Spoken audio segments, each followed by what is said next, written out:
UFOs are real, burgeoning, not going away. I am your intrepid host, L.A. Marzulli, coming to you from Orlando, the Prophecy Watchers Conference at Orlando. Live streaming is still available. It's been great so far. I am overworked and underpaid, but you'll see a series of people who will join us and tell their UFO encounters. And first of all, I thank them for being bold enough to come on the record. This is going to be great. But first, a word from our trusted sponsor. Folks, this is the Noble Gold Investments Market Update.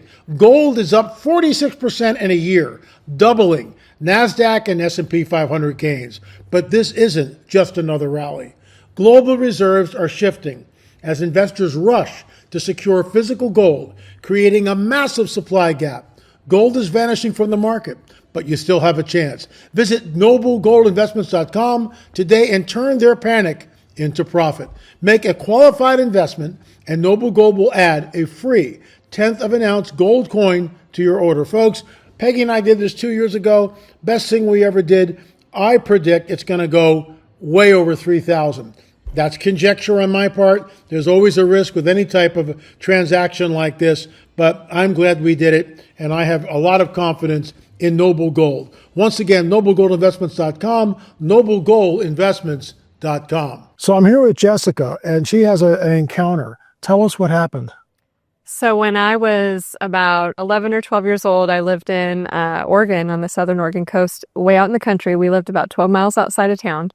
And me and my grandma were coming home from the movies, and we lived at the end of this 2-mile long gravel road.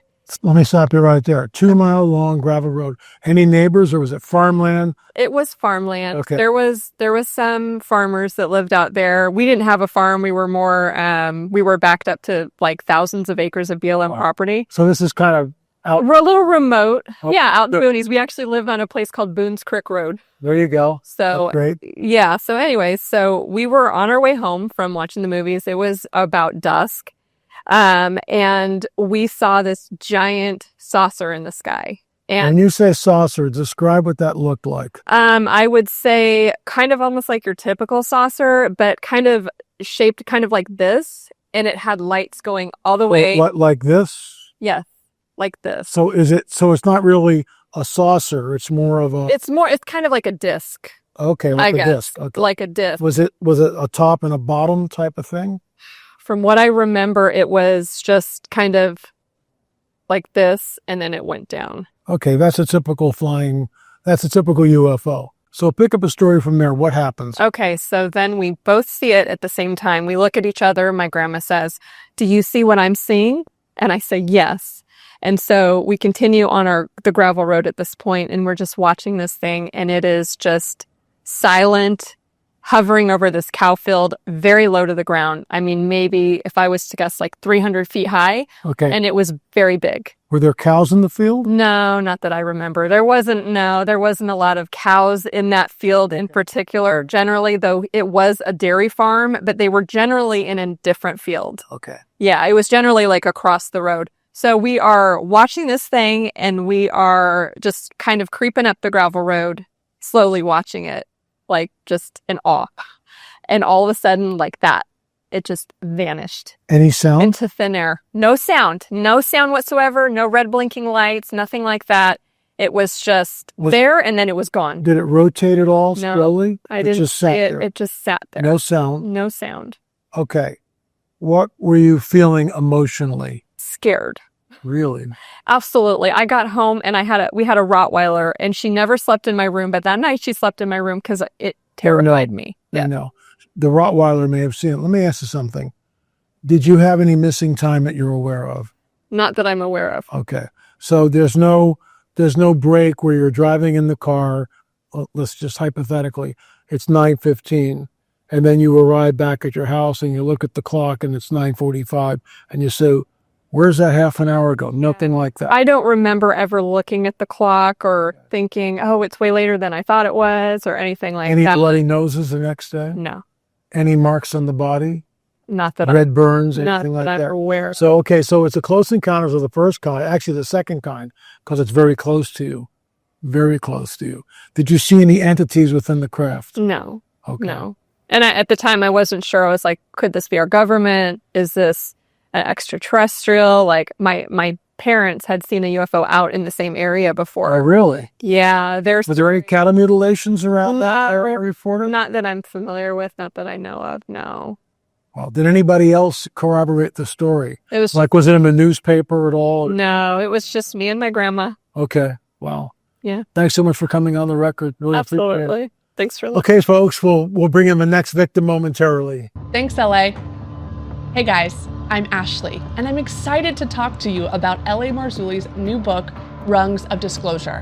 What has been called his most important work to date, Rungs of Disclosure uncovers the shocking truth about UFOs and UAPs, information that has been hidden from the public since the Roswell crash of 1947.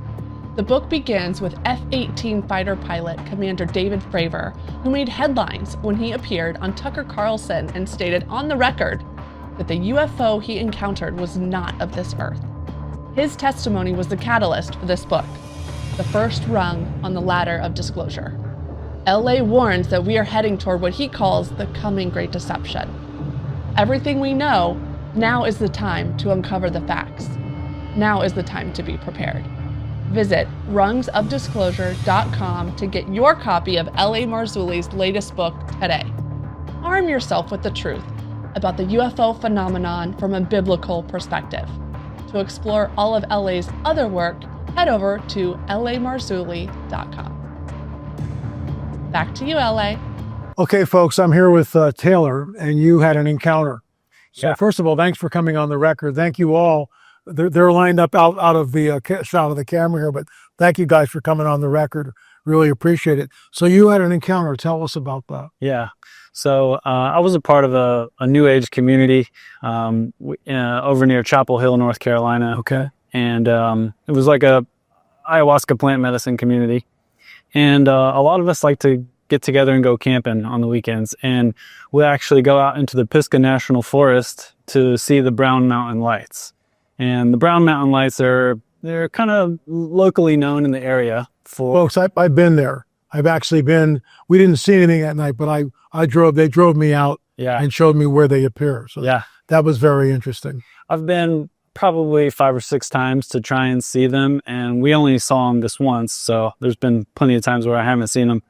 But there was about 5 or 6 of us, and we went camping up on Babel Tower, and Pisgah, Babel, and yeah, right. hello. Now you say that, wow. Right. So we were just hoping and praying, I guess, in our own way to see something. And out of the corner of someone's eye, just across the way, like on the face of the mountain, we see like these 3 orbs just start to appear, and they're in like 1, 2, 3, like in the shape of a triangle on the tips of the triangle. And then one guy points it out, and we're all like, "Oh my gosh!" And we start to pass around the binoculars, and we're looking at them, and they're just twinkling. And then all of a sudden, they like start to like rotate and like take each other's position. Yeah. And we're like, Yeah. "Oh my gosh!" And then while they're doing that, then they start to like move up and down, and like we're just probably for like 30 or 45 minutes. That's We're a just, long like, time. flying. Now, you told me off camera that you and your friends were engaged in what is known as CE5, Close Encounters of the Fifth Kind meditation. Explain that. Yeah, so Stephen Greer created an app, the CE5 app, and it basically teaches you ways to meditate and has certain kind of frequencies that will play some sound in order to like try and make contact. And I did that a handful of times, and I'm pretty sure we did it that night. And it didn't work a lot of the times, but that time it did, yeah. But yeah, that was something that... So you watched this thing for 35, 40 minutes. Did you have any weird, like in other words, outside agencies trying to communicate with you telepathically? Not that I was aware How of. about the other guys? Did they say anything? They didn't say anything. It seemed... I didn't want to get too close, but it just seemed kind of neutral. And I didn't have like one intuition one way or the other around like what it was, but I didn't necessarily like want to know either. And you were, at this time, you were immersed in the New Age. Yeah. And so you were engaged in CE5. Yeah. So CE5 is a meditation technique, Yeah. right? Basically, it's Eastern mysticism. Yeah. You're sitting in a lotus position. Are you chanting a mantra? What are you doing? Mostly just focusing on my breath and then listening to the frequencies. And it was more of like kind of opening my mind, opening heart's intention to say like, I think I remember saying like, I welcome you, like I receive you, please come visit. So let me sway it on his, right? So I remember talking to a fellow researcher, and he came up with a profound statement. I've shared it before, but I'll share it again. So it's 2:30 in the morning. You're alone in your house. Okay. Okay. Knock on the door.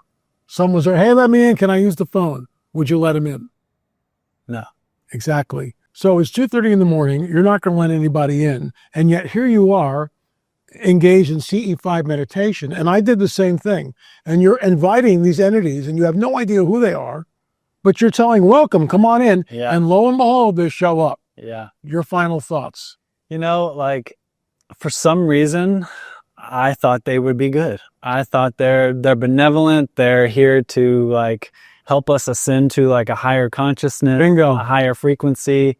And like that maybe was the message that got spread. And I don't know, for some reason I was like, I have no idea what these things are, but like I trust them.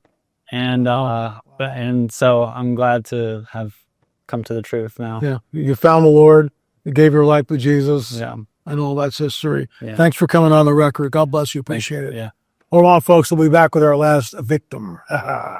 Folks, thanks for keeping up with us. I'm interviewing Mark here. He's had some UFO experiences, and he's going to, like our other two folks, share them. And you know, the reason why we do this, and I want to thank all the participants of this particular YouTube, because UFOs are real, burgeoning and not going away. And more people than you realize who are sitting in the pews of your church or your friends have had an encounter. Most of the time, they're afraid to say anything. Well, you'll be thought of as a kook, as this or that. You know, maybe you were drinking that night. Maybe you're a little mentally unbalanced. That's how the game was played all through the 50s into 2017. Now they're called UAPs, unidentified aerial phenomena, but it's the same phenomenon. And now it's okay to talk about it. But I've been banging this drum, excuse me. Let me do it again, John, 3, 2, 1. I've been banging this drum for decades, over 30 years. This is the coming great deception. Tonight at the Prophecy Watchers Conference, I will be presenting how do we get to a one-world religious system, a one-world government, which is, by the way, prophesied in our Bibles. Here's the deal. If you've not gone on live streaming, go there and check it out tonight because it's groundbreaking material. Mark, thanks so much for coming on the record.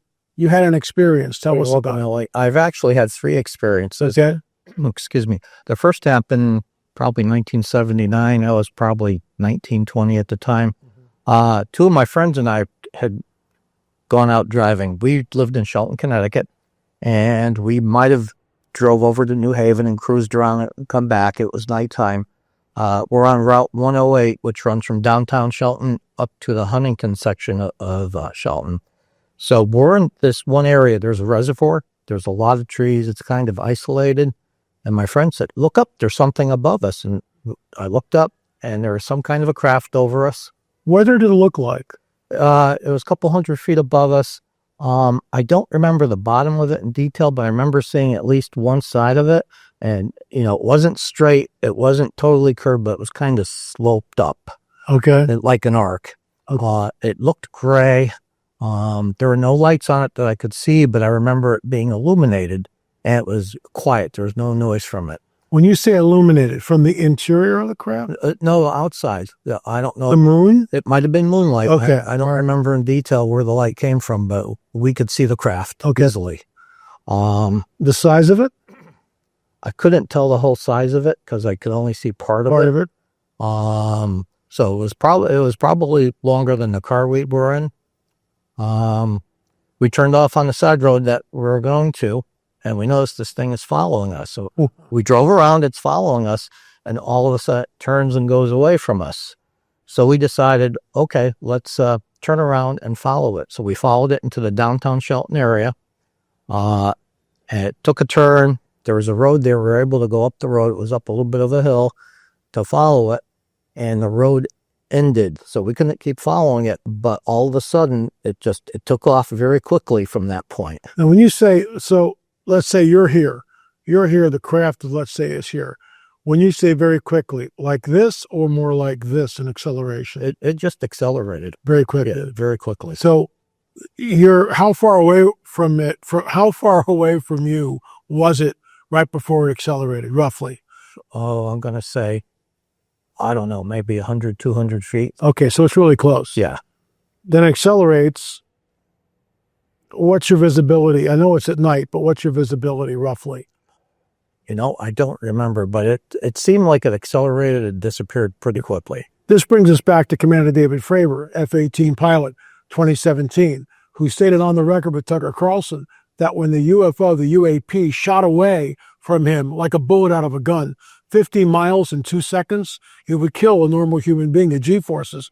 But what's happening is there's a gravity wave. Here's the gravity wave, which is pulling the craft, which the gravity wave, somehow, we don't know how, but time and space don't exist. That's why you can make right angle turns and do all this other stuff. So you watch this craft go away. You're 19 years old. What did you and your friend, what was the conversation? I think we weren't smart enough to be scared, and I didn't know enough back then to be scared. So we were kind of excited to see this thing. Sure. And we're wondering, what in the world was it, and why was it following us? Wow. What's your second encounter? My first wife and I were driving at nighttime on Route 34 in Derby, Connecticut.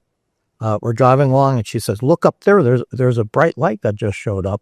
And so there was a big white light in the sky. It was up high, but not high enough to be a planet. And it just hung there for 5 or 10 minutes, and we're driving, and it just disappeared. It, just went away real Could it have quickly. been a satellite or anything? I don't think so. I think it was too low in the sky. Was it pulsing or doing anything? No, like it that? Just was big light. bright white light, very Okay, bright. very bright. Yeah. Could it have been Venus? I don't think so. Okay. And your third encounter? My first wife and I and her parents were driving in Melbourne, Florida. We're going to Cracker Barrel for dinner. Okay. And not that far from the Cracker Barrel, all of a sudden we see these 5 or 6 orbs, orange-colored orbs flying along. We opened the windows. We couldn't hear anything. First thought is it helicopters? Well, it didn't look like any helicopter I'm aware of. It was just a bright, circular orange ball. Right. So we pulled into the Cracker Barrel, and these things just kept going. They kept heading to the west, and they just kind of went at the same speed until they faded out. How many of them were there? 5 or 6. 5 or 6. Were they in any kind of formation? They were just a straight formation. Straight formation. And without a sound? No sound. How far up do you think they were? That one was harder because it was pretty dark. I'm going to say they were a few hundred feet up. Okay. 200, 300 maybe. Wow. Thank you so much for coming on the record. You're welcome. Really appreciate that. Thank you. Appreciate you. Thanks so much for watching. If you've not, check out runsofdisclosure.com, our 10-part DVD series. We'll be back again with another episode of something, supernatural confrontations, on the trail of a Nephilim, or UFO encounters. Remember, folks, UFOs are real, burgeoning, and not going away. Thanks for watching.